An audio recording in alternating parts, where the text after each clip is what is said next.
तरुण होते देव भागवतवाचा. भगवंताच्या सौंदर्याला काळाचा कोणताही प्रभाव होत नसतो. देव आहे. काळाच्या ओघामध्ये आमचं तारुण्य टिकत नाही.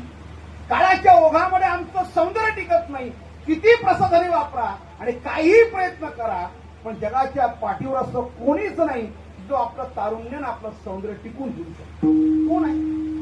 राग मानण्याचं कारण नाही, वाईट वाटण्याचं काही कारण नाही. काळाचा ओघ आहे. त्या काळाच्या ओघामध्ये हळूहळू माणसाचं आयुष्य कमी कमी होतच नाही. आणि त्या आयुष्याच्या ओघामध्ये, काळाच्या ओघामध्ये त्याची संपत्ती, त्याचं पद, त्याची प्रतिष्ठा, त्याचं सौंदर्य, त्याचं तारुण्य त्याला सांगून कमी होत नाही. ते हळूहळू कमी होतच नाही. त्याच्यामध्ये काही वाईट आणि वाटून घ्यायचं काही कारण नाही. एका दाम्पत्याच्या लग्नाला 40 वर्ष पूर्ण झाले.